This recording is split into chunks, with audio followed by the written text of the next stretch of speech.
Pack your things. Your sister needs the space, Dad ordered, standing in my doorway with that familiar look of disappointment. Emma's starting her online business and she needs a proper office. You have until Friday. I sat at my desk, staring at my laptop screen, where my bank's confirmation email glowed back at me. If only they knew that 20 minutes ago, I'd won the foreclosure auction for our family home. The very home they were trying to kick me out of. My name is Sarah Mitchell, and at 26, I just became my parents' landlord. Did you hear me? Dad's voice grew sharper. This isn't up for discussion. I heard you, I replied calmly, closing my laptop. I'll start packing tomorrow. He nodded curtly and left, probably relieved I hadn't argued. That's what they expected from me, quiet compliance. For years, I'd been the dependable daughter, the one who never caused trouble, who helped with bills when money got tight, who stayed home during college to save money while Emma went to an expensive private university in California. Emma, my 23-year-old sister, bounced into my room moments later, her perfectly styled blonde hair swinging. I'm thinking of painting these walls sage green, she announced, not even trying to hide her excitement. It'll be perfect for my wellness coaching videos. I looked around at my room, the room I'd had since I was 6, with its soft blue walls and window seat where I'd spent countless hours reading. The room where I'd built my own business, quietly investing in real estate while everyone thought I was just a low-level accountant. Sage green sounds nice, I said, keeping my voice neutral. Emma had no idea that I'd been tracking our parents' finances for months, watching as they remortgaged the house to fund her failed startup attempts. She didn't know about the foreclosure notice I found in Dad's office 3 weeks ago, or the careful planning that had gone into my purchase of our home. I know you're probably upset, Emma said, though her tone suggested she didn't really care. But Mom and Dad agree I need the space for my business. You can find an apartment or something, right? You're good with, like, budgets and stuff. I almost laughed. Good with budgets was an understatement. While Emma had burned through our parents' savings with 3 failed business ventures, the yoga studio, the organic smoothie bar, and a lifestyle blog, I'd been building a real estate portfolio that now included 12 rental properties across the city. This house would be lucky number 13. Don't worry about me, I said. I'll figure something out. Later that evening, I sat at the kitchen table with Mom and Dad, picking at the lasagna Mom had made, my favorite, probably an attempt to soften the blow of kicking me out. We know this is sudden, Mom said, her voice gentle but firm. But Emma really needs this opportunity. Her wellness coaching business could be her big break. Like the yoga studio was her big break. I couldn't help asking. Or the smoothie bar. That's not fair, Dad cut in. Your sister is trying to build something. She has vision, creativity. She just needs the right support. And what about my support? I asked quietly. The money I gave you for the mortgage last year?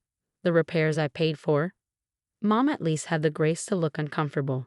We appreciate everything you've done, honey. But Emma has such potential. She just needs a proper space though. To what? Fail again. The words slipped out before I could stop them. That's enough, Dad snapped. If you can't be supportive of your sister, maybe it is time you moved out. Emma understands business in a way you never will. All you do is work that boring accounting job and hide in your room. I stood up, taking my plate to the sink. Let them think that. Let them believe I was just the boring, reliable daughter. In 3 days, they'd learn exactly what kind of business sense I had.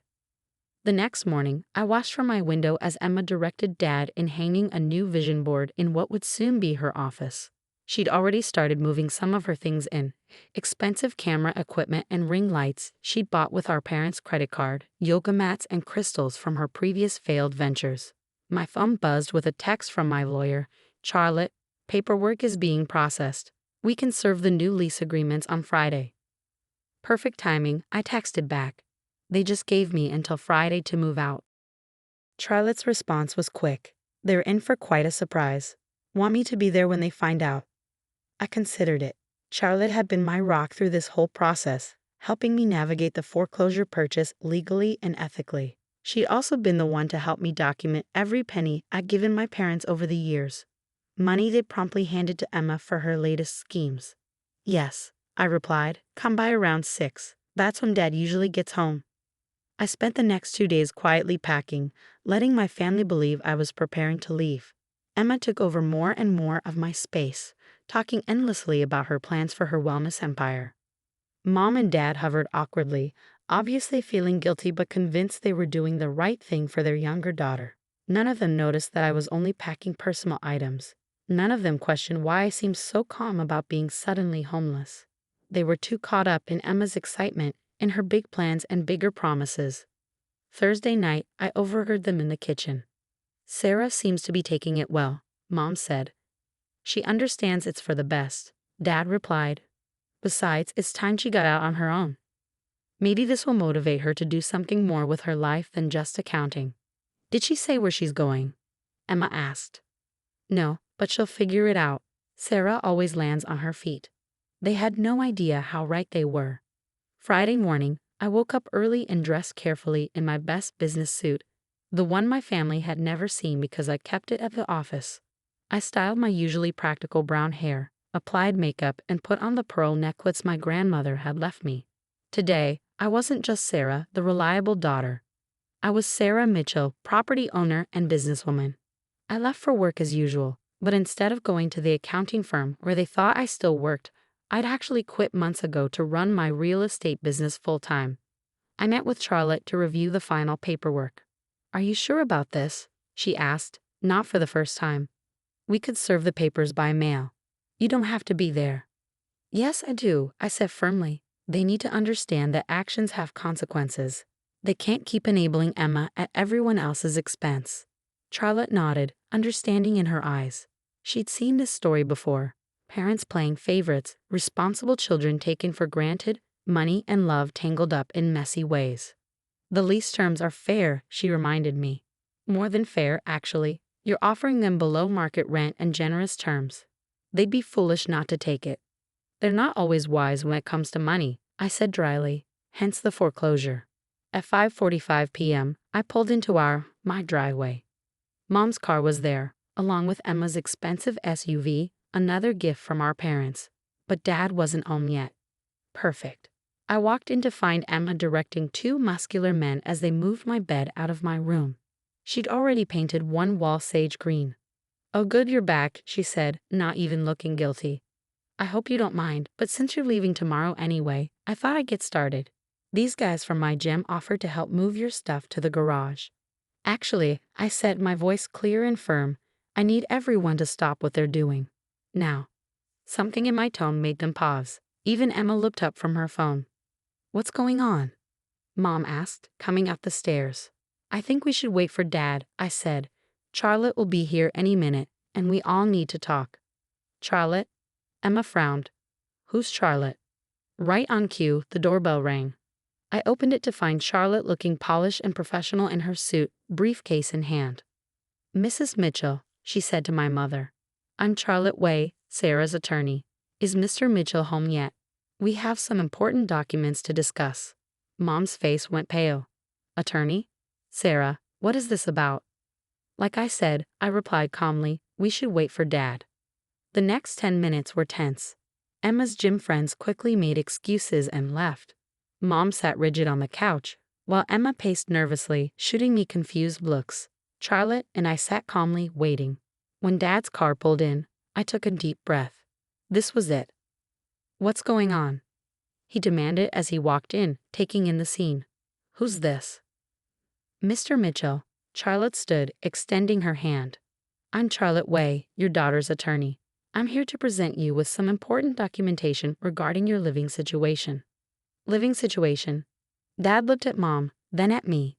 "What is she talking about?" I stood up, pulling an envelope from Charlotte's briefcase. 3 weeks ago, I found the foreclosure notice in your office. The one you didn't tell us about. The one that explained how you'd remortgaged this house to the point of no return, trying to fund Emma's businesses." Dad's face went red. "That's none of your—" "It is my business." I cut him off. "Because this morning, the sale was finalized. I bought this house at the foreclosure auction." The silence that followed was deafening. Emma stopped pacing. Mom's hand flew to her mouth. Dad just stared at me, his face going from red to white. "That's not possible," he finally sputtered. "You're an accountant. You couldn't afford." "I haven't been just an accountant for 2 years," I said.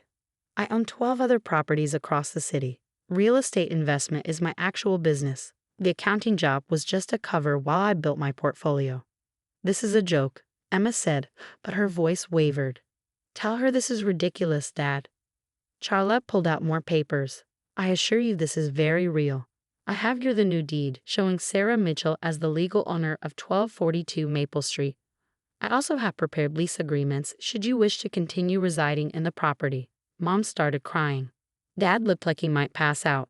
Emma just kept shaking her head. You can't do this, she whispered. This is our home. No, I said firmly.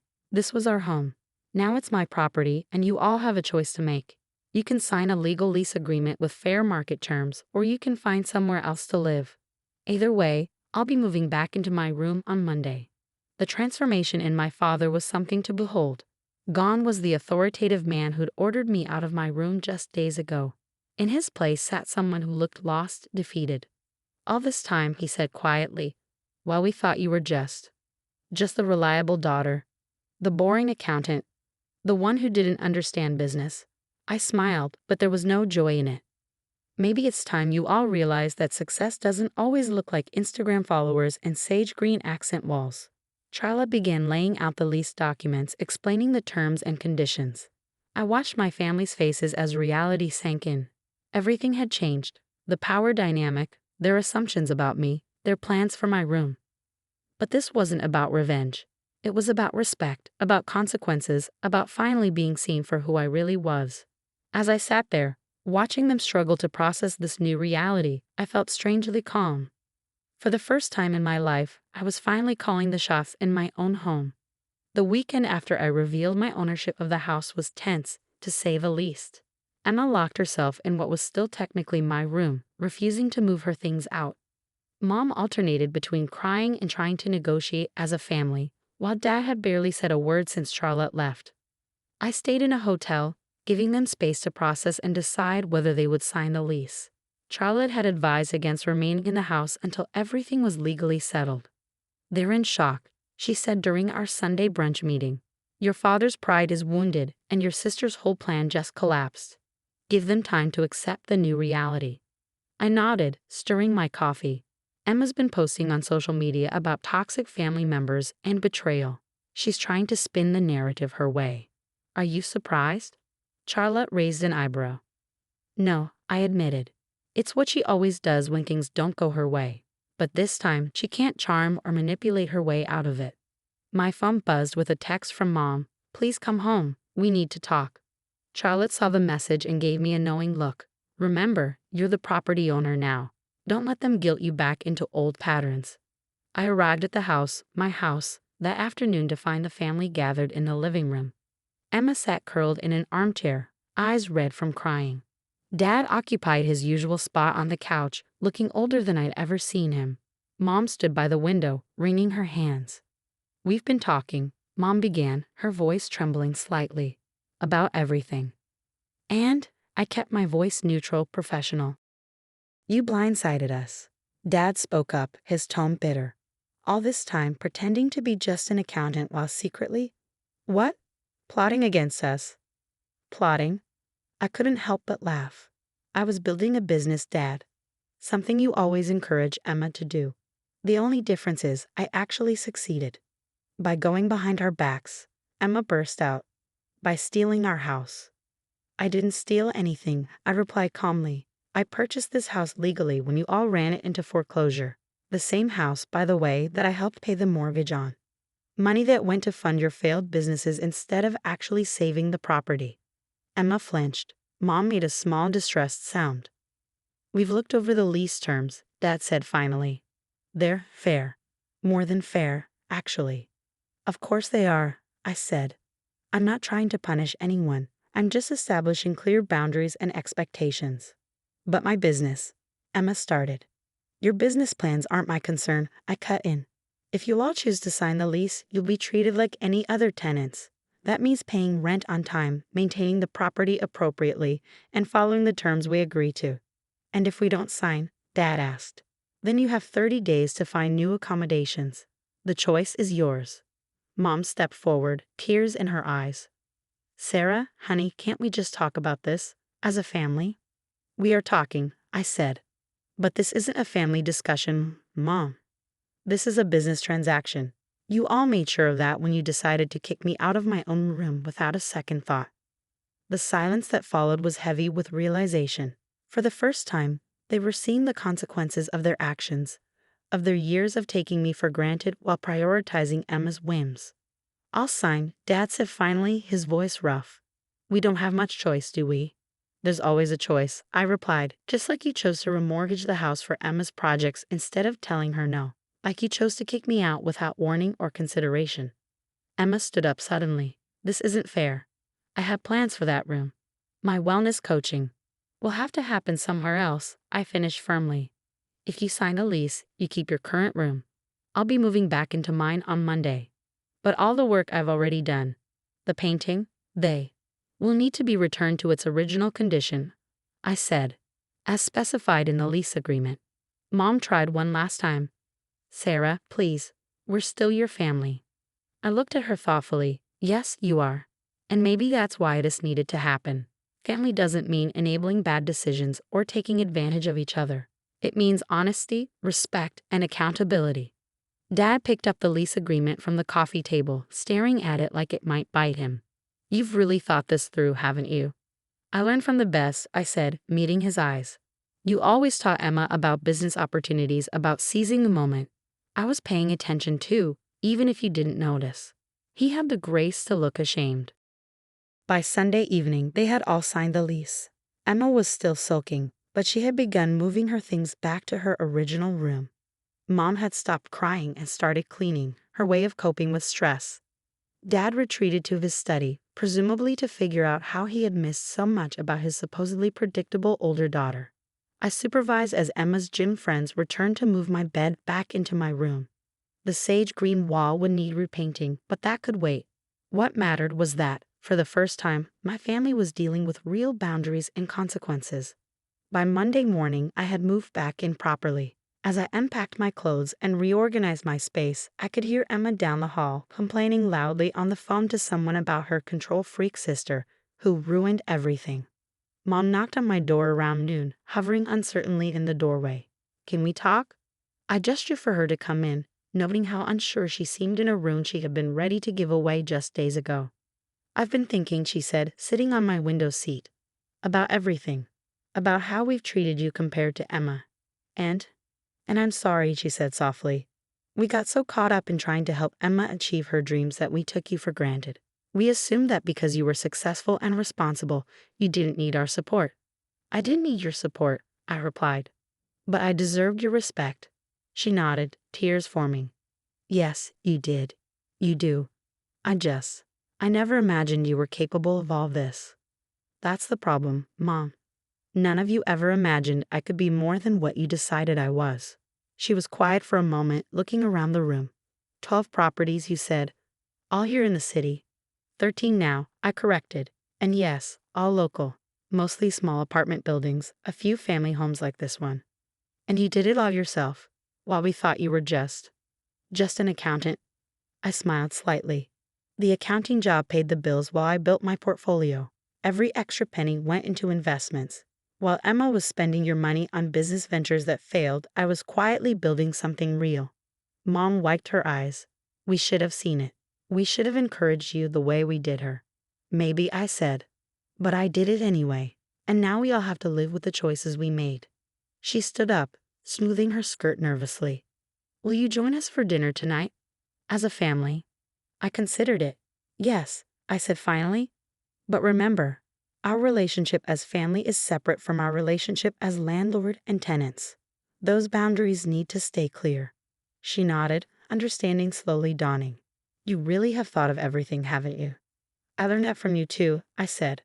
All those times you taught Emma about launching her businesses. I was watching, learning, even if you didn't realize it. As she left, I heard Emma's door slam down the hall. There would be more drama, more attempts at manipulation, more testing of boundaries. But for the first time, I felt secure in my position. I had protected myself and my interests while still leaving room for my family to grow and learn from their mistakes. It wasn't the happy ending they had imagined, with Emma running her wellness empire from my converted bedroom. But maybe it was the ending we all needed, one where truth, consequences, and real growth were possible. I sat at my desk, looking out at the familiar view from my window, and smiled. Sometimes the best revenge isn't revenge at all. It's simply standing your ground and demanding the respect you deserve. A month into our new living arrangement, the initial shock had worn off, but the adjustments weren't always smooth. Emma's first attempt at paying rent was a wake-up call for everyone. "What do you mean my payment was rejected?" she demanded one morning, storming into the kitchen where I was having coffee. "I sent it through Venmo. I didn't look up from my laptop. The lease clearly states rent must be paid by check or bank transfer. No personal payment apps. It's a business transaction, not splitting brunch with friends." "That's ridiculous. Nobody uses checks anymore." "Professional landlords do," I replied calmly. "You have until the end of today to provide proper payment or late fees will apply." She stormed out, slamming the door hard enough to rattle the windows. An hour later, Dad came home from the bank with a cashier's check, clearly having bailed Emma out again. "Just this once," he said gruffly as he handed it over. "She needs to learn." I nodded, writing out a receipt. "Yes, she does.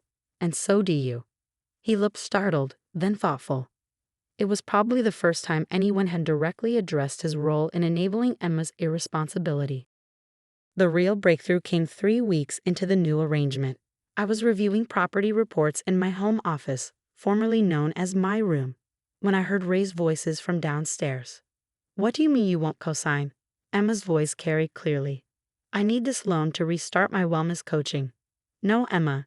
Dad's voice was firm in a way I'd rarely heard. "We nearly lost the house backing your previous ventures. We're lucky your sister was able to buy it, or we'd be homeless." "Lucky," Emma scoffed. "She's holding it over our heads.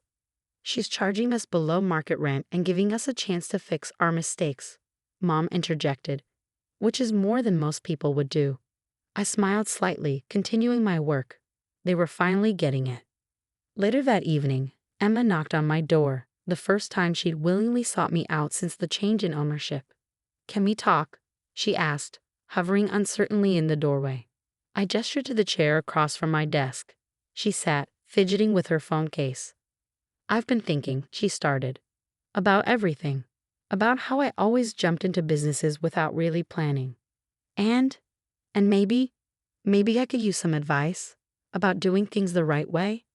I set aside my work, giving her my full attention. "What kind of advice? How did you do it?" "Build all this while none of us noticed. Every business I tried failed within months, but you." "I planned," I said simply. "I researched. I started small and reinvested everything. No shortcuts, no asking Mom and Dad to fund my dreams. Just hard work and strategy." She was quiet for a moment. Would you be willing to show me how to make a real business plan?" It was the first time Emma had ever acknowledged she might have something to learn from her boring older sister. "Yes," I said, "but my help comes with conditions." "Like what?" "You do the work. No shortcuts, no asking Mom and Dad for money. If you want to build something real, you do it the right way." She nodded slowly. "Like you did." Exactly like I did. The next morning, I came downstairs to find Mom and Dad already at the kitchen table, sharing worried looks. "Everything okay?" I asked, pouring my coffee. "We've been going over our finances," Dad said, really looking at them for the first time in, well, too long. "It's not good." I sat down with them. "Tell me." They laid out years of poor financial decisions, mostly revolving around funding Emma's failed ventures and living beyond their means. The foreclosure I'd prevented wasn't their only looming crisis. "We don't know how to fix this," Mom admitted, her voice small. I pulled out my laptop. "First, we make a plan. Then we follow it. No exceptions, no emotional decisions."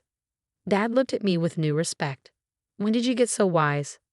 "I always was," I replied. "You just weren't looking." Over the next few weeks, a new pattern emerged. Emma started joining me in my office each morning, learning about business planning and financial management. Mom and Dad attended every session, partly to support Emma, but mostly to learn themselves. "Your sister's teaching us more than we ever taught her," Mom commented one evening as we cleaned up after dinner. "Maybe because she learned it the hard way," I replied. "Sometimes those are the best lessons." The real test came when Emma presented her new business plan. Not for wellness coaching or social media influencing, but for a practical service helping small businesses organize their online presence. She'd identified a real need, researched the market, and created realistic projections. "I'd like to rent office space," she announced. "Not here. A real commercial space. Small to start, but room to grow." "And how do you plan to fund this?" Dad asked, clearly ready to reach for his checkbook. "With my own savings," Emma said firmly. "I've been working part-time at the coffee shop and living on a budget. It's not much, but it's a start, a real start." The pride in Dad's eyes was matched only by the surprise. This wasn't the Emma who demanded resources and attention. This was someone new, someone who finally learned to stand on her own. "I might know of a small commercial space," I offered. "One of my properties has a vacant office. The rent is reasonable and the location is good." Emma's eyes lit up, then turned suspicious. "You're not just offering because we're family, right?" I smiled. "No, I'm offering because you finally have a solid business plan and the right approach. You'll sign a proper lease and follow all the same rules as any other tenant." "I'd like that," she said, doing it the right way this time. As our parents watched this exchange, I saw something shift in their expressions. Pride, yes, but also understanding. They were seeing their daughters not as the roles they'd assigned us, reliable Sarah and creative Emma, but as the women we'd become. Later that night, I sat in my window seat, looking out at the familiar view that had almost been lost. The house that had nearly torn us apart was slowly bringing us back together, not as the dysfunctional family we'd been, but as something new, something stronger. My phone buzzed with a text from Charlotte. "How's the family situation?" "Better," I replied. "They're learning. We all are." Sometimes the biggest victories don't come from winning fights, but from changing the way people think. As I got ready for bed that night, I heard Emma in her room, not filming social media content, but working on her business plan. Change was possible. It just took someone brave enough to force it. 6 months after I bought our family home, I stood in the doorway of Emma's new office space, watching her arrange her desk with the same attention to detail she once gave to her Instagram aesthetic. The small commercial unit in one of my properties had transformed into a professional workspace, complete with a modest conference room and a simple sign. "Mitchell Digital Solutions." "What do you think?" she asked, adjusting her computer monitor. "Professional enough." "Very," I replied, noting how her once elaborate wardrobe had been replaced by smart business casual attire. "Your first client meeting is tomorrow?" She nodded, a mix of excitement and nervousness on her face. 3 local businesses have already signed contracts. Small ones, but it's a start. A real start. "Like the ones I made," I said with a smile. "Yeah," she laughed. "No more expecting overnight success or asking mom and dad to fund everything. Though I still can't believe they're taking business classes at the community college." That had been an unexpected development.